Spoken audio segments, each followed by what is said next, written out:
Okay, you're welcome to the show. I am Oyiza Adaba.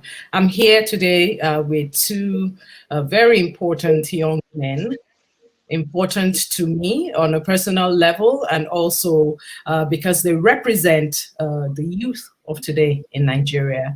And we all know that with the current events in Nigeria, with the Endsars movement, as well as the highlighting police brutality and other forms of injustices in Nigeria have been in the fore.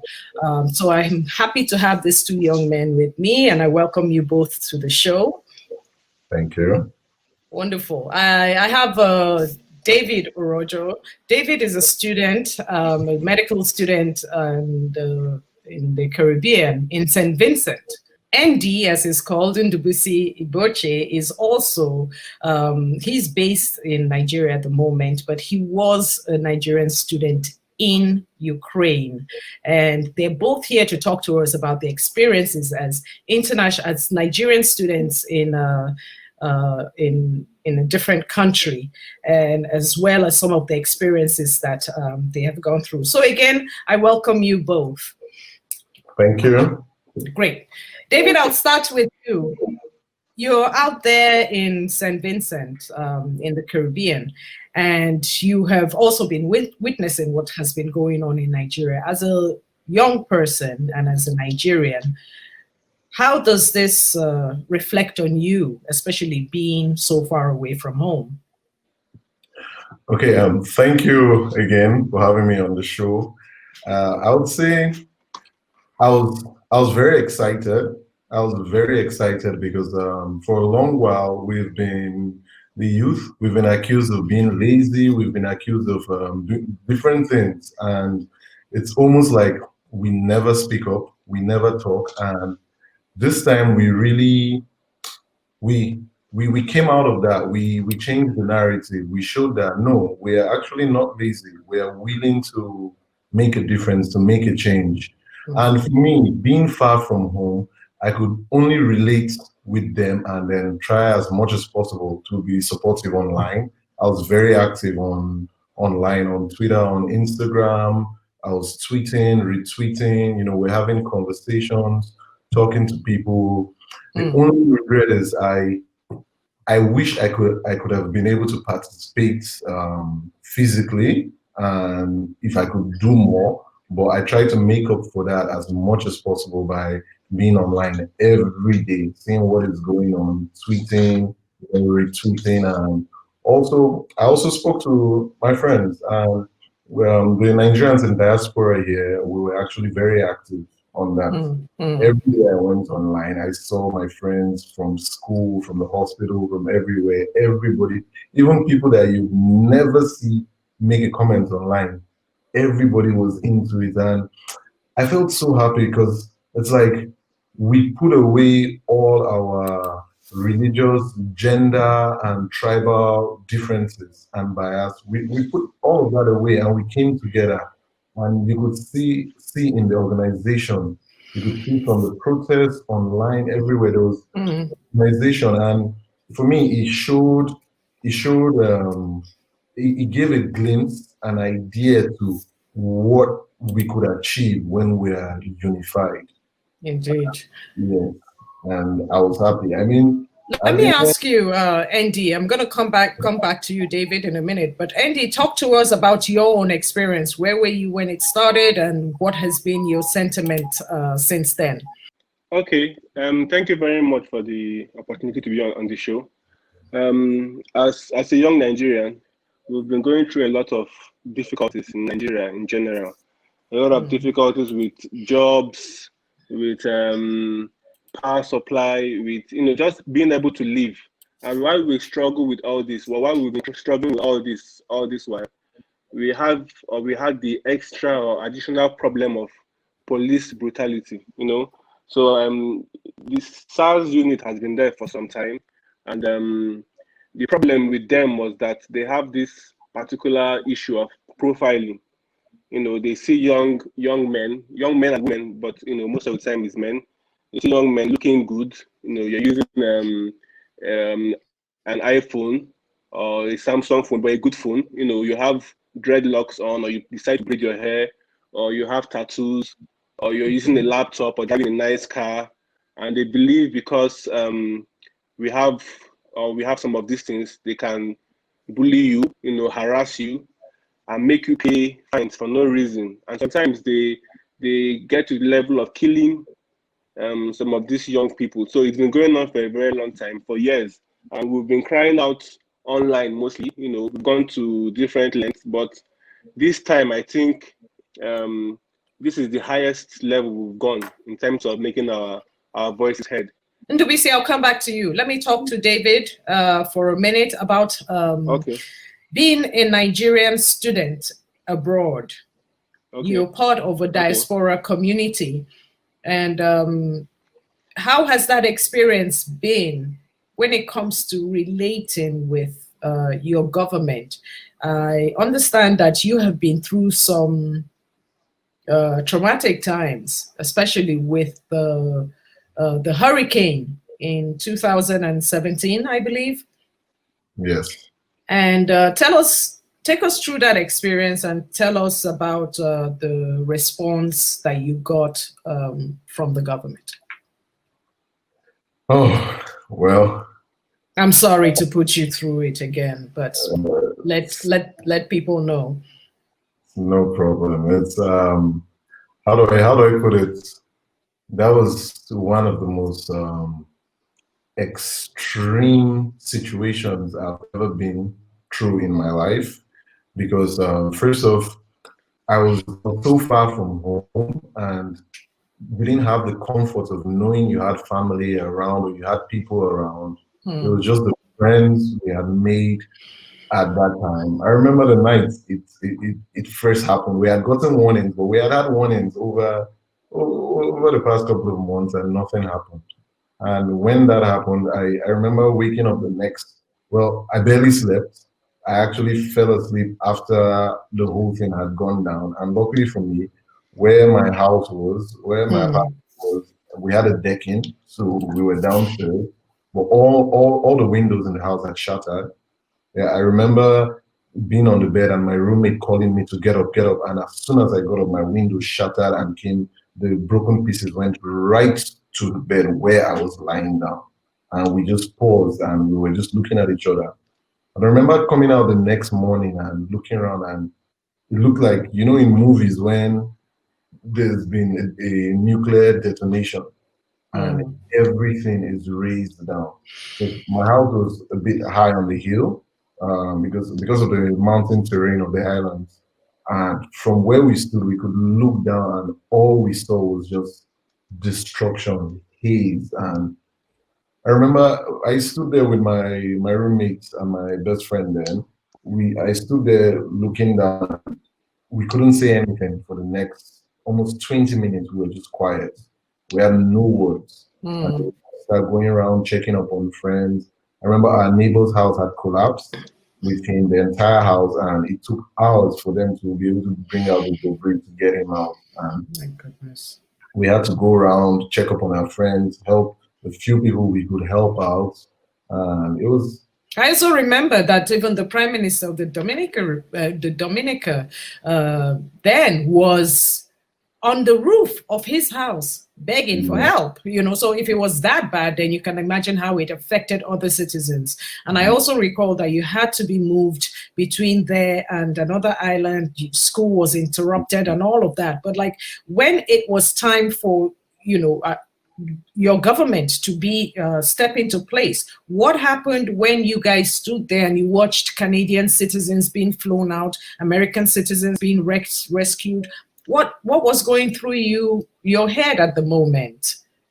I have to say, at that point, I really, really, really wished we were up there.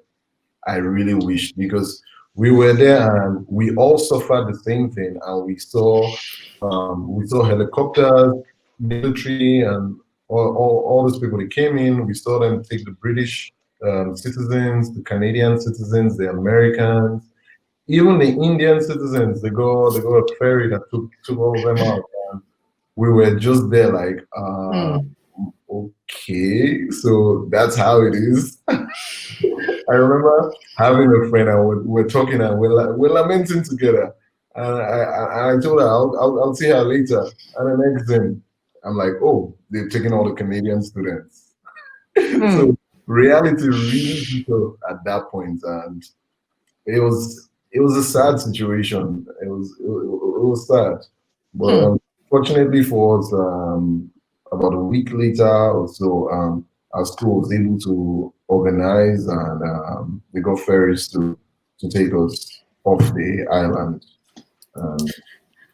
Yeah, I recall that period very much. And let me come back to you, Ndubisi. Andy, you schooled in Ukraine, and tell us some of your experiences as an international student in Ukraine, and any interactions with your government, and how they came to your rescue or to your help.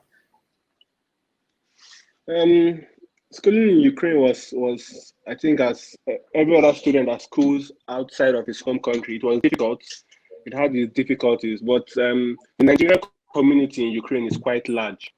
We have a very large Nigerian community, so we have associations that try to help ourselves when we have some difficulties. One of the big problems we had in school was the issue of racism.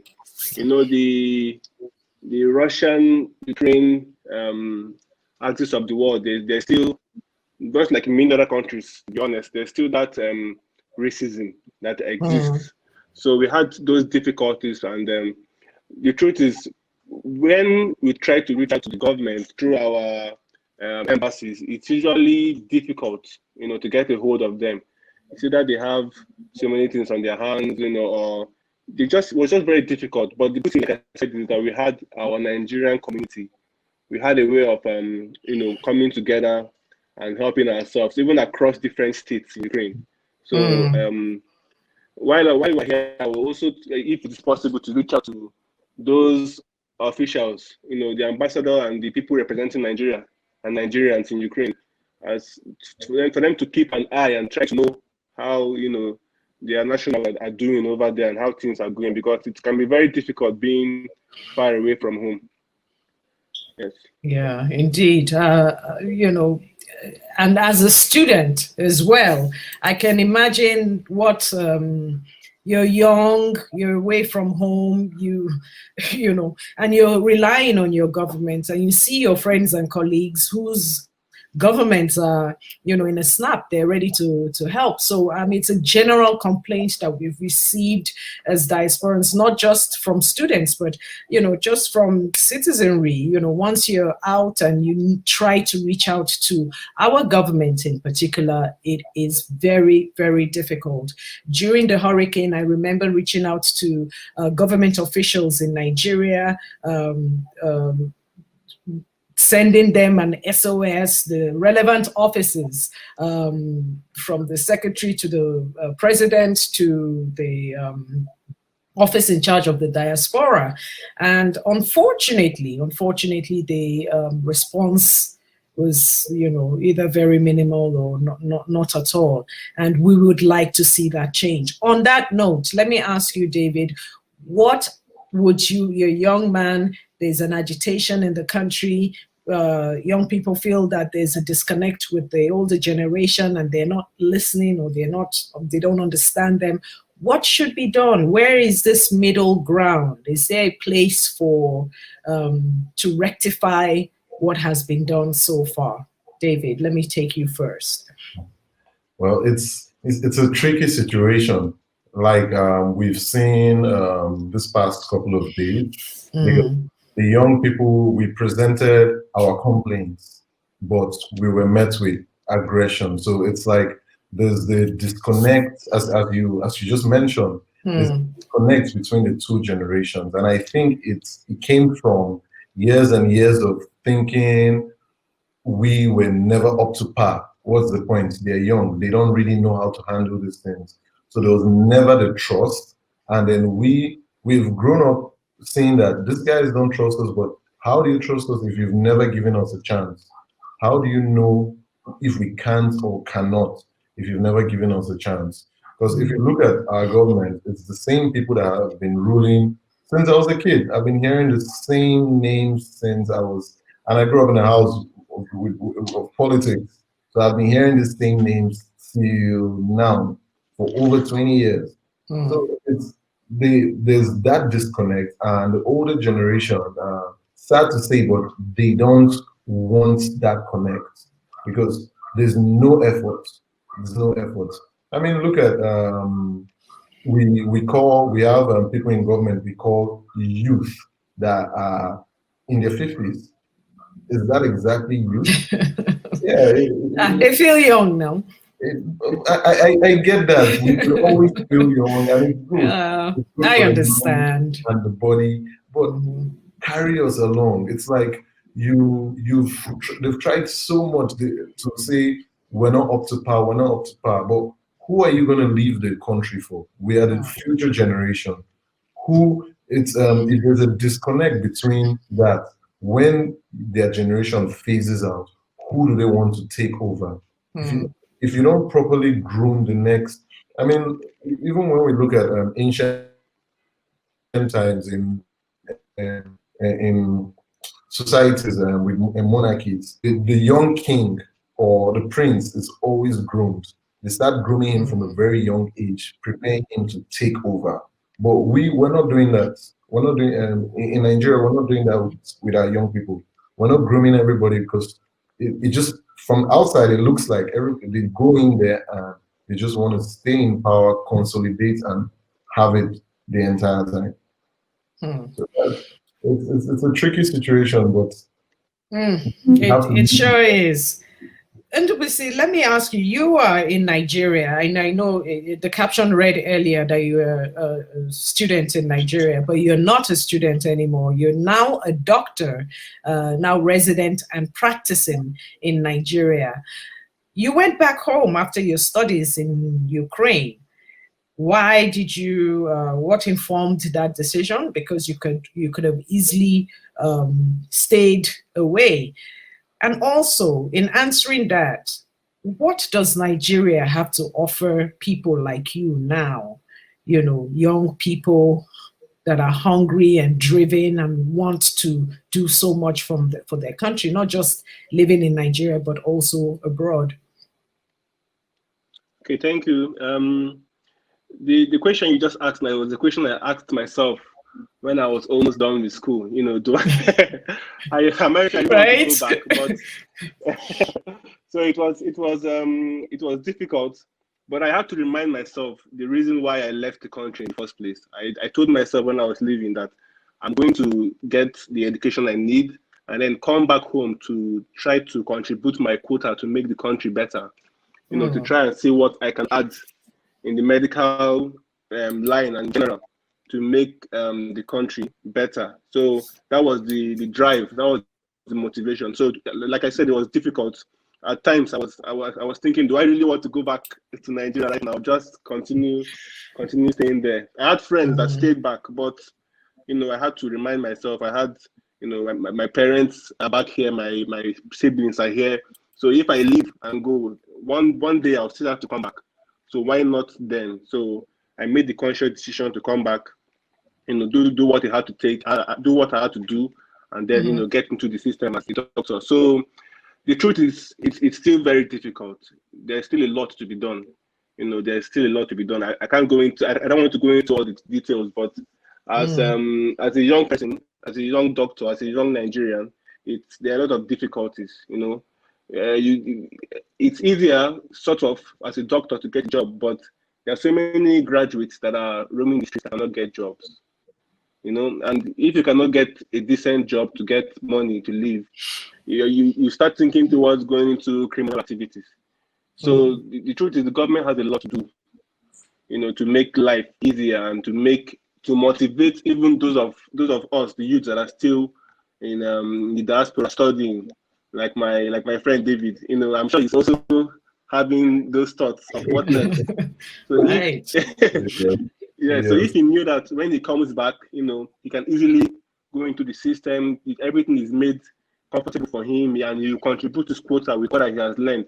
I'm sure there'll be that drive for a lot of us to come down. So it's been difficult, but we'll keep trying, and we hope the government will hear us, especially everything we're saying now in terms of ending SARS, creating more jobs, providing more, more making life comfortable for us generally, and Indeed. in due time, I believe we'll get to where we want to be.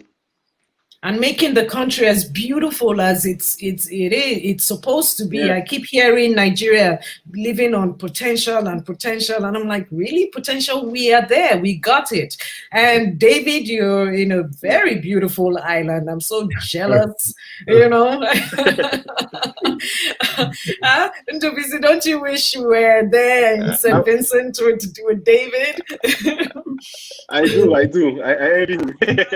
And that is a country that has taken its tourism to another level. And, we have so much in Nigeria. If we wanted to focus on everything in Nigeria, I believe that we can do it and promote Nigeria in the way that it's, that would attract a lot of international travelers and tourists and investors, and all of that. But David, tell us a little bit about this beautiful island that you tucked away in. Well, I thank you once again. I have to say, St. Vincent, it's a beautiful island. The nature, there's a bunch of things you could do, and if you like serenity, if you like the calm, it's a perfect place to come. I mean, things are a bit laid back and all, but it's common on island nations. One thing I did is, as much as I've been studying a lot, I try to get out of that headspace, and because you can't just sit down and just keep studying and studying and studying. Sometimes you need to blow off steam. They have nice places. They have waterfalls. There's a volcano I've hiked up to twice. Wow. I plan on going the third time. It's not active, but a few times, maybe once in a year, we hear rumbles. We hear rumbles, and like just to remind us, hey, there's a volcano here, so don't just relax. So that I grew up loving water, so once I'm around water, is when I was studying and my head feels like it's on fire. I'll just go to the beach, enter the water, and it's just washed away. So I've tried my best to make the most of it, but I have to also tell you, there are people that will tell you they don't enjoy the island, but it's not because the things aren't there for them to enjoy. It's just because they're not going out of their way to enjoy the place. Okay. I'll come back to you real quick. My friend Andy, can you sell Nigeria to us? What do we have on that side that you'd like people to come and that you'd like to show us? Nigeria, lots of greens, lots of trees, lots of vegetations, lots of people. We have so many cultures, so many traditions. There's a lot to learn, so many languages, so lots of food. I always like to sell Nigerian food. You can travel David, to any country in the world, and yes, Nigerian food is amazing. Nigerian music, we're doing very well, in music right now. Nigerian music is amazing. Nigerian movies, Nollywood is like, I think, the second movie industry in the world. So there's a lot to sell about Nigeria. I think we're amazing people. We just have to keep. Yeah, so amazing people and lots of things to enjoy in Nigeria. I love this conversation, and we'll leave it on that positive note, right? Lots to enjoy in Nigeria. We may have our problems now, but with the Endsars and the police brutality and all the other the no light and no water and the social injustices and so many problems that we continue to count in Nigeria, and we can go on all day, but somehow we've still managed to find ourselves united as one front, and also bearing that name Nigerian wherever we are in the world. And it's on that note that we'll come to the end. And thank you again for joining me and talking about this very important subject. And our position is to bring healing, to bring us to a place of conversation and move forward. There's a lot to be done, and we hope that the right people are listening, the governments are listening, and they will take the words and advice of these young people to work. Thank you again, David. And welcome. It was a pleasure. Thank you for having me. Thank you. Great. See you guys next time. Bye.